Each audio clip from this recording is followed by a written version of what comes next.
I wanted to take some time to talk to you about your thoughts on conditional versus unconditional love. Unconditional love is like thrown around a lot in terms of, especially family, in terms of friendships, when you say if that person is loyal to you, that they are unconditionally loving of you and everything that encompasses you, right? And then at the same time, we hear the conversation about boundaries and how we're supposed to set boundaries. And so I think there's some confusion there, and maybe something that we can talk about to maybe provide some clarity when it comes between that type of love. So what are your thoughts? Yeah. So my thoughts on it are oftentimes we're raised in the dynamic of both. We're told we are loved unconditionally. I'm starting from when we're children in some families. I'm not saying this is across the board, but for some families, it's like, I love you no matter what. I love you unconditionally, which can be true.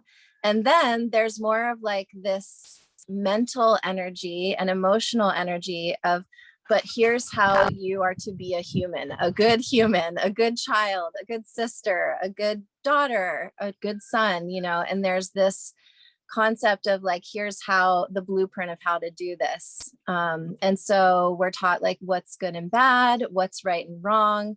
We're told do this, don't do this. And that can be confusing when we're smaller, when we're like a little soul learning how to have a body again, because we're told I love you unconditionally, but then we're treated a certain way, sometimes negatively if we don't, in a sense, fall into line within our family unit or system, or this can lead into like our school life or culture or society in general as we grow up.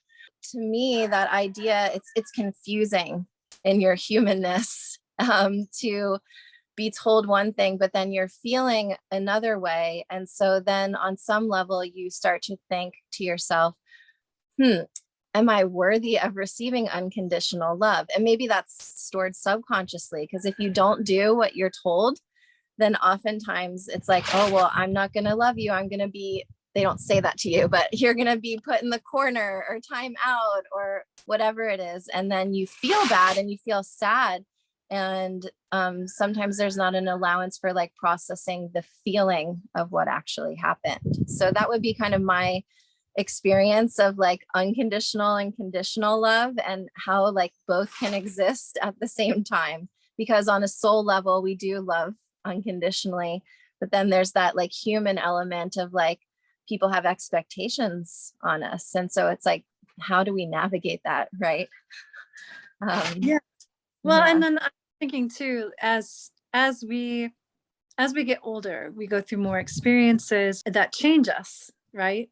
So for us to think that relationships that were once fostered when we were children are the same when we become adults.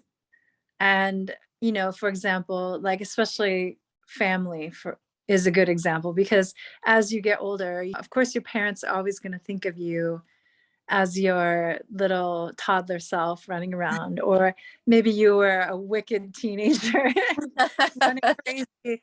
And these are the things that they think about, instead of now you've matured and now you've gone through other experiences and now our relationship changes. Yeah. And I think change and unconditional love, it's a difficult concept to match the two, because maybe you did things in the past that were not nice, or maybe you said things that were hurtful. And so then it's hard to move past some things, I guess, especially when it comes to family, because friends, I mean, you talk about sometimes where you can just walk away from certain people who are not on the same path. You just part ways in a way. You are moving forward in a different direction, and that person is either staying where they are or trying to figure out where they go. That's one thing. But with family, I think creates a little more, there's more of an emotional tie, and I think it's challenging when there's not something so horrendous, like if the relationship went bad because of bad actions, like abuse or something like that. I think it would be in some ways easier to let go of somebody who doesn't treat you with love at all. But it's more challenging when it's not so egregious. It's just subtle little things and you still care for them. So walking away isn't really an option. So is that unconditional love, or are you putting conditions on that as well? Like conditions that your relationship change or else I'm going to leave. Is that a condition? My thoughts on it are is that like the relationship can always change, and like with family, that like you're saying can be more challenging because there is that like whole history of like your life experiences, and again everyone has their own perception of what went down based on their versions of reality and the roles that they're playing within that. And I do think that like translates across all relationships as well. It's everyone's like in their own reality of like what's going on based on the roles that we're playing out with each other and the lessons there. But in terms of like relationships that we want to transition into something different possibly, or with family, we're going to stay in touch with them possibly, or meet at the family event that's happening or that holiday. It's like, how do we navigate that? And that's the part where it's about us showing up and meeting the situation new and meeting them new. Like, can I get to a place within myself where I can forgive the past, where I can have gratitude for the lessons and what that taught me about how to be present with who I am today and how I'm feeling today? I think this is the key in this whole topic, is to notice how you feel in relationship to someone else. And then from that place, implement whatever boundaries that you need to. And I know that can be challenging when, again, there's like a dynamic or a looping pattern that comes up. And especially, if it's someone who's really quick and knows how to push your buttons, and they'll just go right to that if you're not like falling into line or you're not doing what they want you to do. Mm-hmm. In those moments, if we can just pause and take a breath and be like, just, can you excuse me for 1 second? And then like go check yourself, take a breath, and like go to the bathroom or something and show up maybe in a different way than you have before. And that can be really challenging to like shift how we respond to a situation. But that pause or even that breath in that moment of the conversation is like, how do I want to respond now? What am I feeling right now? And you could even say that, I'm feeling a little overwhelmed right now, or I'm feeling like I need some time to make a decision about what you're asking, or I'm just speaking to different scenarios. But the core of what I'm saying here is checking in with like, what am I actually feeling now? And not what I felt all those years in relationship with that person, or what I think that person's going to think about me making a new choice for myself in the future. It's like, what am I actually feeling? And then it's about loving yourself unconditionally to make that choice for you, regardless of how that other person will perceive it. And that's another hard part, because then it's that judgment that makes the love feel conditional. Mm-hmm. So yeah, it's a tough one. I think it's especially because, like you said, being in the moment, you're trying to come at this in a new way, so it's new to you, right? So you haven't had to practice or be under that kind of, I guess scrutiny is kind of a tough word, but you're in that moment and they're seemingly in control. And so for you to pull yourself back from that situation, and like, I guess the boundary there would be creating the space you need to think, I guess. Yeah. And so by creating that space for yourself is setting a boundary, right? Yeah. And too, like saying, if they're bringing up stuff from the past or something you've said from the past, you could be like, that was me 5 years ago, or that was me last week, and I feel different now. I've worked through that now, so try to invite them into the present moment with you too is another thing I like to do, is like, yeah, I remember when I was feeling that way, or I remember when it was really hard for me to be emotionally vulnerable, in front of people. It was really hard for me, but now I'm trying and working on being more open and wanting to share with you how I feel right now. and so that's something that I try to like help when there's a lot of conversations going on about like what I used to do or how I used to be or all of those things. There's something I've done, like, yeah, take accountability for my role too, if I need to in that situation, or what I said or whatever, of like, yeah, I was saying that from a place of like what I was going through at that time. And I take full accountability, and I'm sorry if that hurt or offended you, but this is how I feel now, and I want to move forward with you in this way, and that might surprise them, like, whoa, what is she talking about? Like, it might like throw them off guard too. And they'll then, in a sense, like have to kind of scramble of like, well, what do I do with this? That's not how he or she used to respond, so anyway, yeah. No, I do. Yeah. I think it's to be able to come from a calmer space. If someone's coming at you like to fight, right? And then you bring your energy to fight, then there's going to be a fight, right? Yeah. But if somebody comes at you ready to fight, because that's how they operate, Yeah.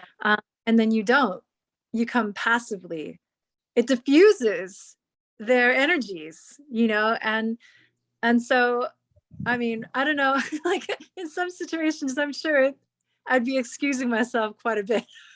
Yeah. I'm sorry, I have to go to the bathroom now. I'm sorry, I need to go take a breath. I'm sorry, I need to go outside right now. But at the same time, I think that practice is good. It's practicing being a passive person, but at the same time being in the moment and actually being more in control, which is I think what people will find. There's some irony to that, that you're actually more in control when you're calm. Yeah. And I even like would suggest using like that. It's not even being passive. It's just like observing the situation in the moment. So you're still, in a sense, being assertive by asserting your boundary of not going into whatever like thing they're trying to draw you into, so you're not like just letting it happen, but you're just observing it. And then it's like, it takes so much courage. This was the other thing that as you were sharing, like, it takes so much courage to just stand in that role of the observer, regardless of what's going on around you. And again, that can like extend out into like world situations and everything. So, it really becomes this practice of like, can I show up in my truth, the truth of who I am, and in unconditional love in my heart for myself and all those around me. And that means we have to free ourselves from judgments, from expectations, judgments on ourselves and others, expectations on ourselves and others. And this is the hardest one I think that we're talking about, is like attachment, even to ourselves and to others. Because that's the whole thing, is like, oh, I don't want to let go of this person. I don't want to like lose my mom in a sense, or whatever the role is. And it doesn't have to be a loss in a sense, but there's again that this language of like a transformation that can take place within the relationship as you bring it to the present, and slowly, maybe over time, find your voice and way of communicating in a new way that invites this person into where you want to be met, and where you're loving yourself at this moment, and what you're willing to accept in and around your energy field, and emotional energy and mental energy and all of it, physical as well. So yeah, it doesn't have to just be physical space, but there's a sense of like protecting your emotional energy too, or your mental health. If someone is getting into this like looping pattern with you, it takes some courage to like confront that within yourself of like, whoa, this has happened. And then in a sense, confront this situation with love and approach that person of like, I'm really feeling this way when this is happening. And I would like it to shift into this direction. Here's how I think that can happen. Are you willing to meet me here and see what happens? I guess it kind of brings up everyone's personal definition of love, right? Yeah. The kind of love that you feel for friends, the love you feel for family, how you feel towards one person versus another, right? Versus universal love.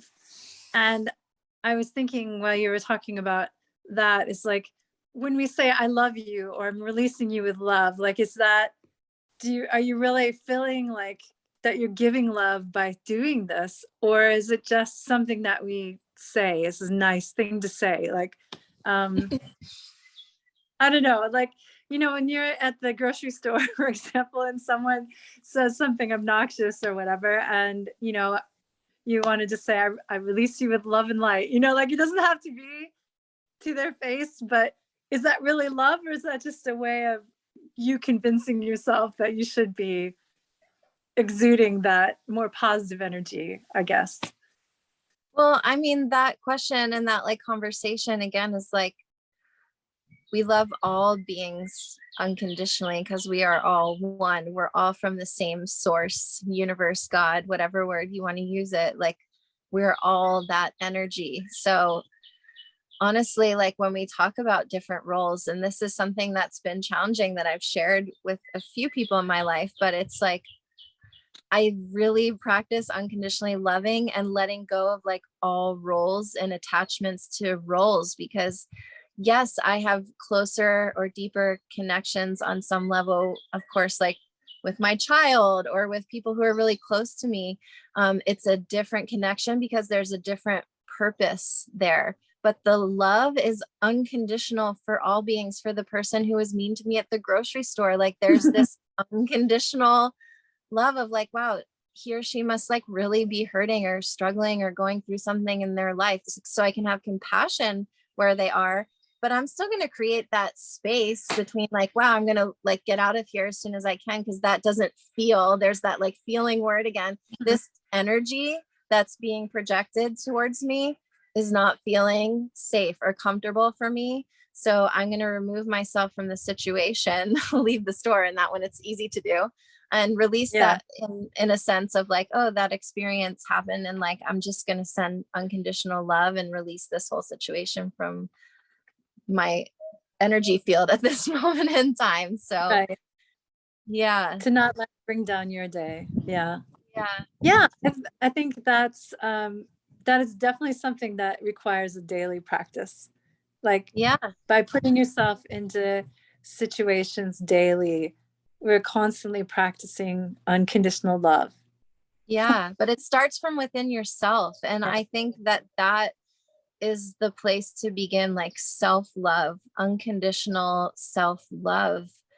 Because again, like how we started earlier in this conversation, like that's where the origin of like when we come into this world and we learn how to navigate it is like, I'm worthy of love when I do this, or I act this way, or say this, or I perform in this way, and so it's coming back to this like universal truth that just your pure existence of being makes you worthy of unconditional love. And to start from there, and then as you find that within yourself and release all your tethers to, again, these judgments, expectations, and attachments, as you find that within yourself and love yourself unconditionally, then it becomes easier to love others, everyone outside of you, unconditionally, and then still maintain that, again, boundary when there doesn't feel like there's alignment or purpose or positive connection in the direction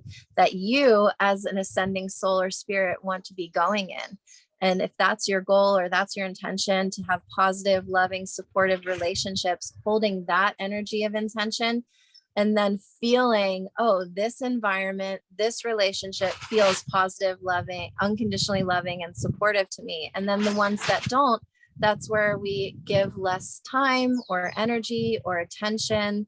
But it doesn't mean there's not love there. And that's where I'm saying like relationships can transition over time.